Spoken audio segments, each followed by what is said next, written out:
नमस्कार, स्वागत है आपको टेस्ट एस्ट्रो थेरेपी चैनल पे। आज का विषय है खैनी जैसे सबसे कम कीमत और सहज नशा का खतरनाक दुष्प्रभाव। ऐसे तो हर एक नशा हानिकारक जरूर है। ऐसा कोई भी नशा कभी भी 100% अच्छा है, 100% नहीं कहा जा सकता।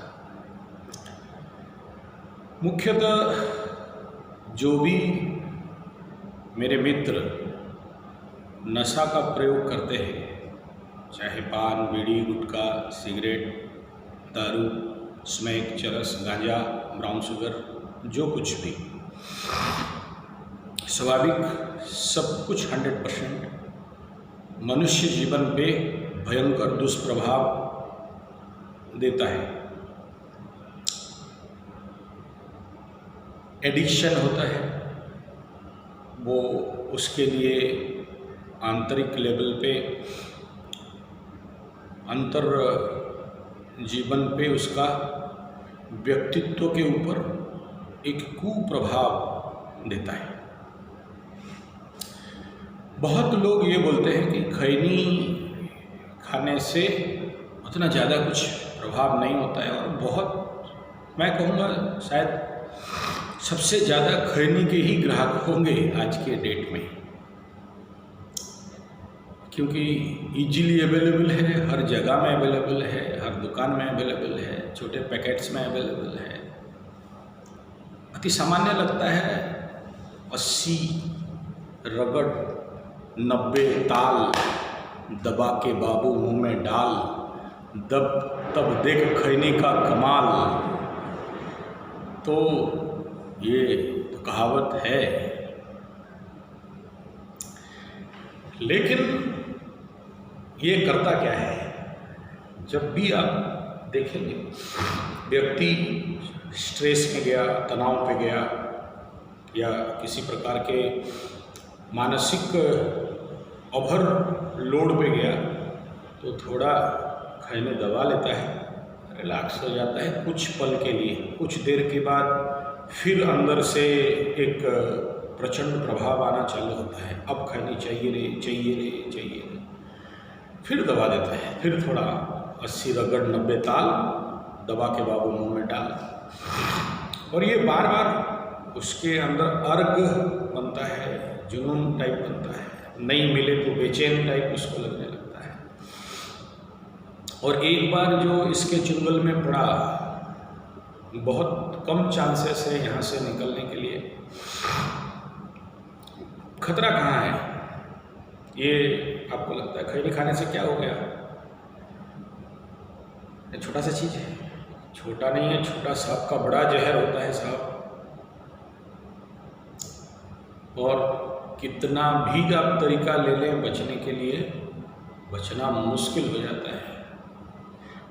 और ऐसे व्यक्तियों को मैं देखा हूँ जीवन पे 1000 बार, 100 बार क्या, 1000 बार, लाख बार संकल्प लेते हैं कि आज से, अब से और खैनी नहीं खाएंगे, फेंक भी देते हैं।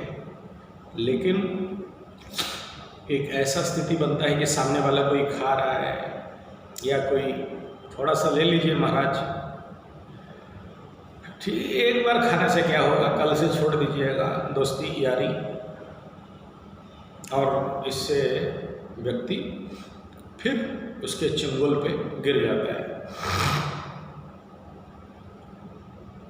तो पहले इसका दुष्प्रभाव क्या है? खैनी खाते ही अगर आप थोड़ा सा ध्यानी हैं, योगी हैं, तो पहला काम ये होता है कि ऐसे आपको क्या अच्छा लग जाता है? कुछ अच्छा नहीं लगता, स्वर बदल जाता है। जहाँ खैनी मुंह पे डालते हो, आप ध्यान देना, अगर बाएं नासिका पे स्वर चल रहा है तो दाहिना पे आ जाएगा, या दाहिना पे चल रहा है तो बाएं पे आ जाएगा। इसमें व्यक्ति का भूख प्यास डिसबैलेंस होने लगता है, बॉडी का एनर्जी लाइन डिसबैलेंस होने लगता है। व्यक्ति का जो पर्सनालिटी था, पकड़ लीजिए वर्तमान नेचुरल कंडीशन पे मुझे बाएं स्वर का श्वास चाहिए या मैं जो कार्य कर रहा हूँ उसके लिए बाएं स्वर, बाएं नासिका में श्वास चलना जरूरी है, और वो दाहिना पे चला गया।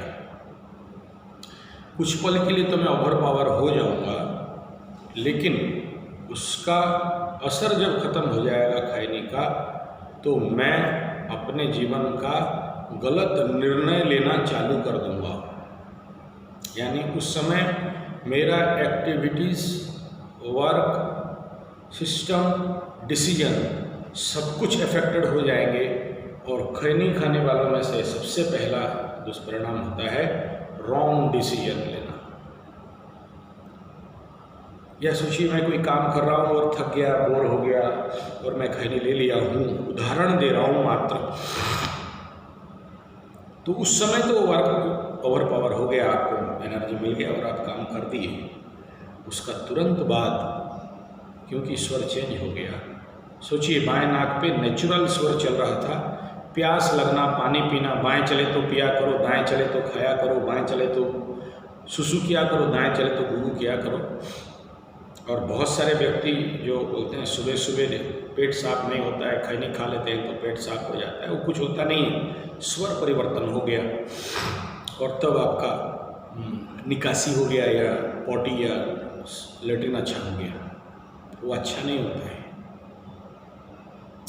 और क्योंकि बार बार आप नेचुरल स्वर को खैनी खा के चेंज करते रहते हैं, अज्ञानता के कारण, अविद्या के कारण, मूर्खता के कारण, या ऐसे समझ लीजिए कि आपके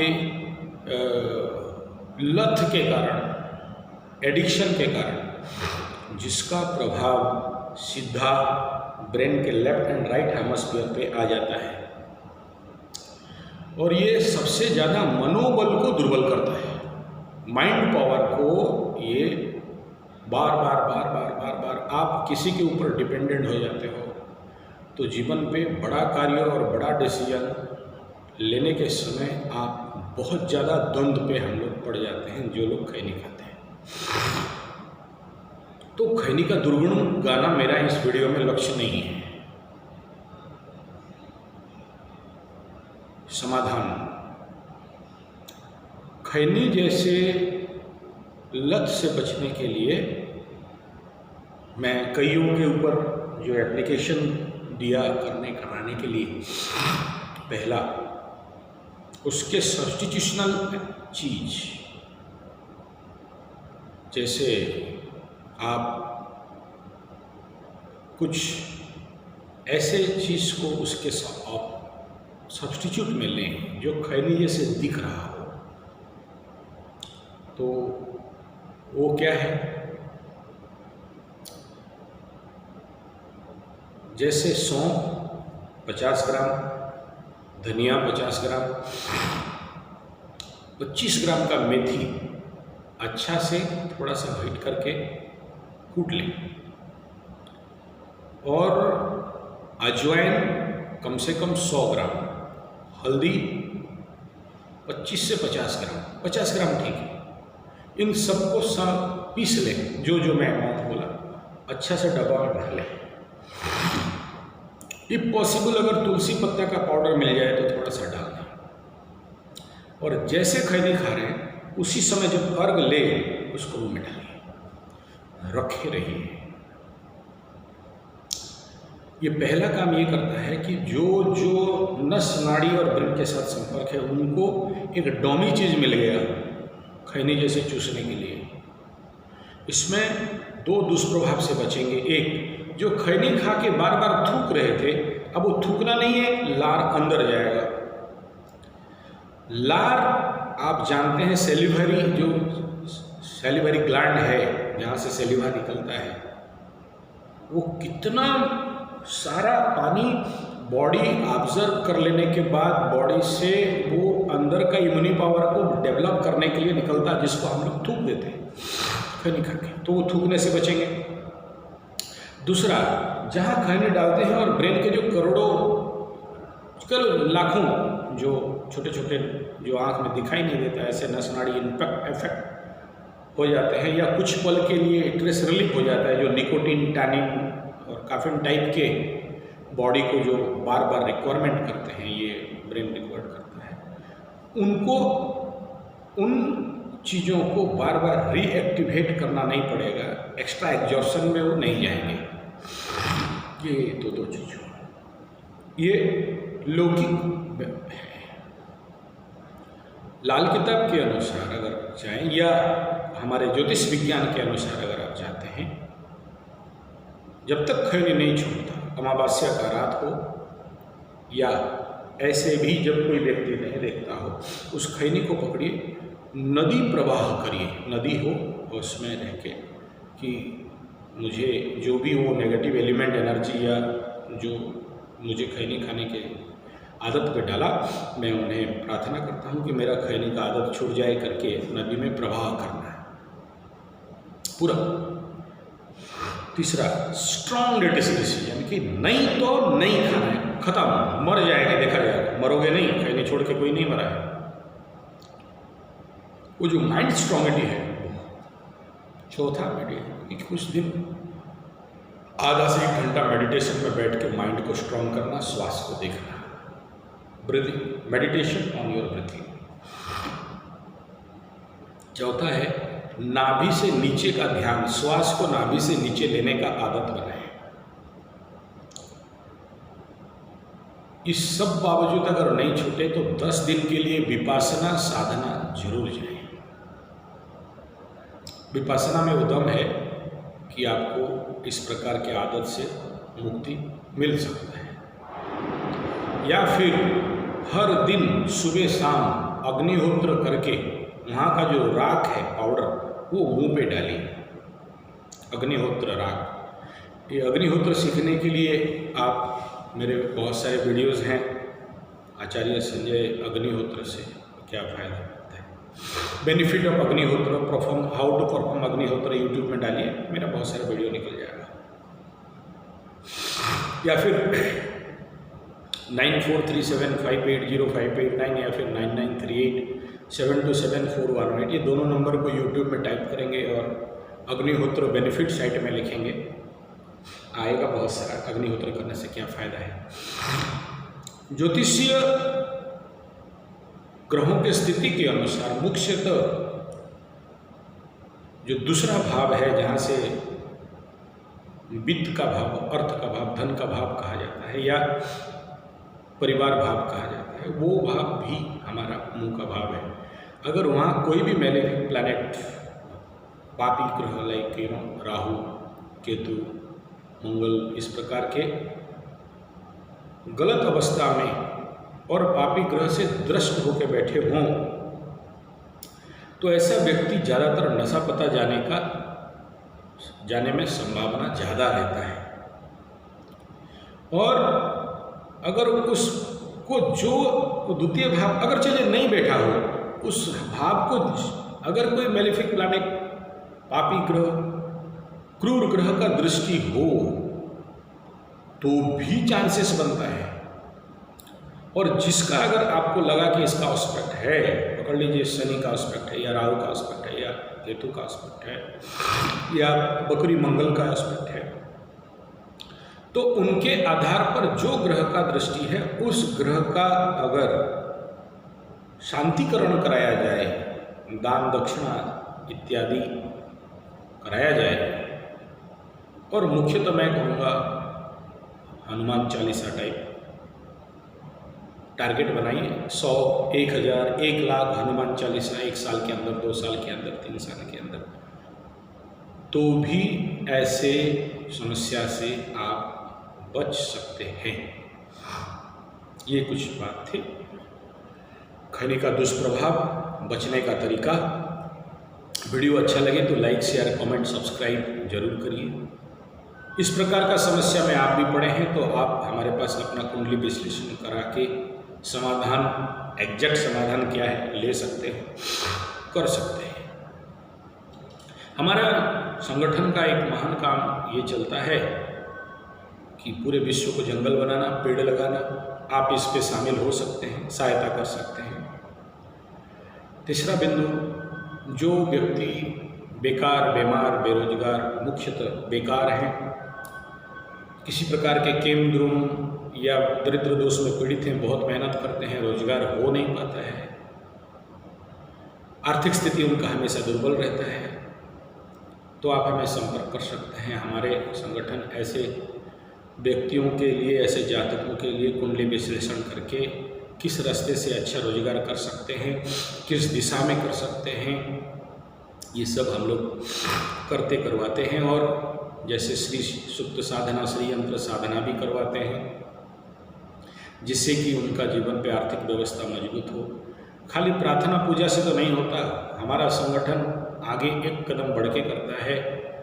ऐसे जातकों के लिए ट्रेनिंग देते हैं स्वावलंबन, स्वरोजगार का, तो आप इसमें शामिल हो सकते हैं। ट्रेनिंग के दौरान ही आपका कमाई है। अगर आपको इस लॉकडाउन पीरियड में अगर कोई भी सोर्स ऑफ इनकम नहीं है, तो कृषि, स्वदेशी भारतीय नस्ल के गौरक्षा के ऊपर पंचगव्य इत्यादि का निर्माण, छोटे छोटे व्यवसाय, स्मॉल स्केल इंडस्ट्री का निर्माण, ये सब आप आके हमारे पास ट्रेनिंग ले सकते हैं। हमारा training learn and earn method में होता है, ट्रेनिंग भी देते हैं और उसके दौरान इनकम भी देते हैं। ऐसा नहीं कि ट्रेनिंग ख़त्म हो जाए फिर आप इनकम करें। तो इस प्रकार के कार्य के में आप हमारे साथ मिल सकते हैं। तीसरा काम हम लोग ये करते हैं कि गांव-गांव पे गुरुकुल खोलना, ताकि बच्चों को सुसंस्कार मिले और उनको गांव पे 16 संस्कार हो जाए, बचपन से ही ये खैनी नशा पता के चक्कर पे नहीं पड़े, मानसिक आध्यात्मिक जगत में मजबूत बने, गांव-गांव पे फल बगीचा, पुष्प वाटिका, औषधि वाटिका बने गांव में, गांव का लोग गांव में ही ठीक हो जाए। उनको आज जैसे कोरोना का कहर के कारण कोई हॉस्पिटल सहजता से रोगियों को नहीं देखता, तो आप अपने गांव पे ही इस प्रकार के योग, नेचुरोपैथी, पंचगव्य, एक्यूप्रेशर, सिद्ध विज्ञान के हॉस्पिटल खोल सकते हैं। गांव में जो बैरन लैंड्स हैं उसको कंप्लीट जंगल बनाना गुरुकुल का ही काम रहता है।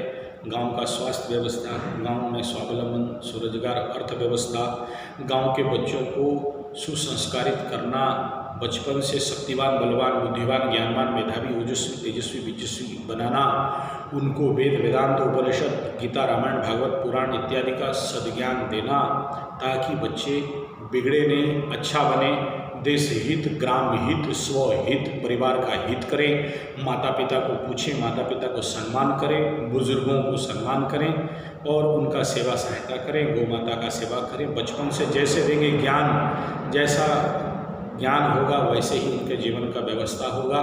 तो इस प्रकार का कार्य करते हैं, तो आप हमें संपर्क कर सकते हैं और आपके गांव पे भी ग्राम्य गुरुकुल, स्वास्थ्य गुरुकुल ऐसे निर्माण कर सकते हैं। वीडियो अच्छा लगे तो ज़रूर लाइक, शेयर, कमेंट, सब्सक्राइब करिए। नमस्कार, मैं आचार्य संजय।